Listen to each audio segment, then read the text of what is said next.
Hello friends, कैसे हैं आप। चलिए, मैंने कल्चर का जून से लेकर फरवरी तक का मैं करना चाह रही थी, तो ये अब फरवरी महीने का है। मार्च में तक ऑलरेडी हो चुका है, आप जाके देख सकते हैं। तो चलिए स्टार्ट करते हैं। ये पहला क्वेश्चन है कि हमको एग्जामिन करना है एलिमेंट्स ऑफ चेंज और कंटिन्यूटी ऋग वैदिक से लेकर लेटर वैदिक तक, मतलब कि क्या क्या चेंजेस आए, कैसे चेंजेस आए।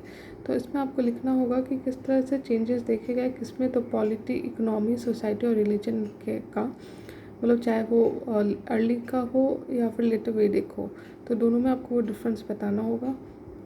हमको बताना होगा कि इन इकोनॉमी कैसे symbol of wealth, extent of agriculture या एक्सटेंट ऑफ आयरन आया दोनों में। फिर पॉलिटी में बताना होगा nature of polity, monarchy, power of king, official और इम्पोर्टेंस ऑफ सभा एंड समिति। ठीक है। एंड फिर उसके बाद आपको सोसाइटी में बताना होगा वर्ना system, position of women, patriarchy. Religion में आपको बताना होगा कि इम्पोर्टेंट गॉड क्या थे, रिचुअल्स क्या थे और सेक्रीफाइस क्या थे। तो पहले तो आप स्टार्ट करेंगे कि ऋग्वेदिक एज कब से कब तक था। वो था 1500 से 1000 BC तक, और लेटर वैदिक एज का पीरियड है 1000 BC to 600 BC। Shatapatha Brahmana बताता है expansion of Aryans to eastern plains in later Vedic. तो बैकग्राउंड में आप बताओगे कि कैसे उस समय जो हेड ऑफ फैमिली था उसको गृहपति कहते थे, और जो पेस्टरल पीपल थे जो मोस्टली कैटल को रखते थे,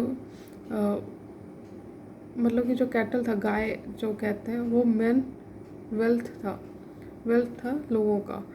जो वुमेन का कंडीशन था, वो वुमेन जो थे उनको इक्वल अपॉर्चुनिटी मिलता था अर्ली वैदिक एज में। बहुत सारे पोइट्स भी हम लोगों ने इसलिए देखे, जैसे कि अपाला हो गया, विश्वरा गोसा, लोपामुद्रा। वुमेन को पॉपुलर असेंबली भी अटेंड करने का राइट था। कोई चाइल्ड मैरिज नहीं था और प्रैक्टिस ऑफ सती भी एब्सेंट था। जो कंटिन्यूटी में आप देखोगे कि कैसे एलिमेंट्स ऑफ कंटिन्यूटी, मतलब कि जो ऋग वैदिक एज, मतलब कि जो ऋग वैदिक एज और लेटर वैदिक एज में जो कंटिन्यूटी है, कैसे चेंजेस आए और साथ में कंटिन्यूटी थी। तो कंटिन्यूटी में होगा कि इकोनॉमिक कंडीशन में कि आयरन स्टार्ट हो गया यूज़ करना, लोग एग्रीकल्चर के लिए लैंड क्लियर करने लगे। सोशल लाइफ में पावर जो है, फादर का पावर बढ़ गया और वुमेन का कम हो गया। जो रॉयल हाउस होल्ड में जो औरतें थी वो इन्जॉय करती थी कुछ प्रिविलेजेस। ठीक है। और जो किंग था वो परफॉर्म करता था बहुत सारे रिचुअल और सेक्रीफाइसेस, जैसे कि अश्वमेध यज्ञ हो गया, वाजपेयी यज्ञ हो गया, राजसूया हो गया। अब एलिमेंट्स का ऑफ चेंज का जहाँ तक बात है, तो पॉलिटिकल लाइफ में बहुत सारे लार्ज किंगडम बनने लगे। पहले छोटे किंगडम्स थे, अब लार्ज किंगडम्स बनने लगे। लेटर वैदिक पीपल जो है वो सीज और जो कंट्रीज़ हैं, बाकी कंट्रीज़ लाइक बेबीलोन, उनके बारे में जानते थे। सोशल ऑर्गेनाइजेशन देखें तो ब्राह्मण, क्षत्रिय, वैश्य, शूद्र, ये डिवीज़न होने लगा। कंडीशन ऑफ वुमेन जो है वो सबऑर्डिनेट हो गया, वो जो अपना पॉलिटिकल राइट था उन्होंने खो दिया। एक्चुअली ब्राह्मण यहाँ तक कहता है कि जो एक पुत्री होती है वो उससे मिजरी मिलती है, मतलब दुख मिलता है। रिलीजन देखें तो इंद्र और अग्नि का जो इम्पोर्टेंस था पहले वो ख़त्म हो गया, उसका जगह ले लिया प्रजापति, मतलब क्रिएटर, विष्णु द प्रोटेक्टर और रुद्र द डिस्ट्रॉयर। ठीक है। तो इस तरह से हमने ये पहला क्वेश्चन कर लिया। दूसरा है कि against the background of Rig Vedic religion based on sacrifice and polytheism, the 6th century India witnessed the rise of heterodox and monotheist belief system.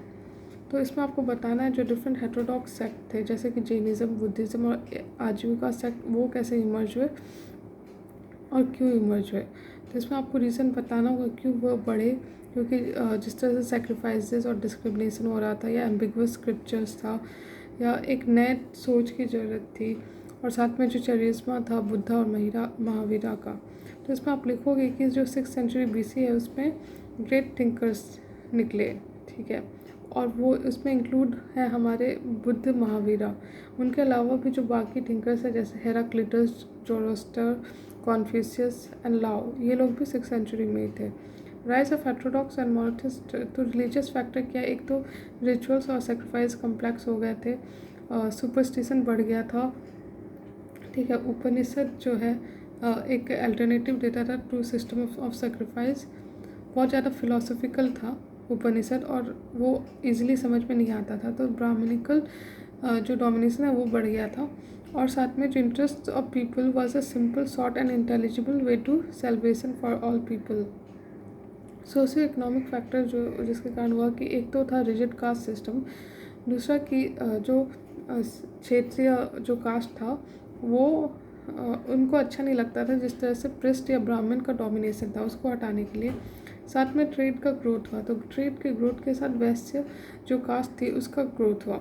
और ये ऐसी कास्ट थी जो कि उतना इम्पोर्टेंस नहीं मिला था, तो उस वैश्य कास्ट चाहते थे कि उनका भी इम्पोर्टेंस बढ़े, तो इन्होंने सपोर्ट किया जो न्यू रिलीजन इस समय आए। ठीक है। और फिर जैनिज़्म और बुद्धिज़्म का देखोगे तो इनका लैंग्वेज है पाली और प्राकृत, जो कि एक कॉमन आदमी समझ सकता था। साथ में वो इक्वल ट्रीटमेंट देते थे मैन और वुमेन को, और वो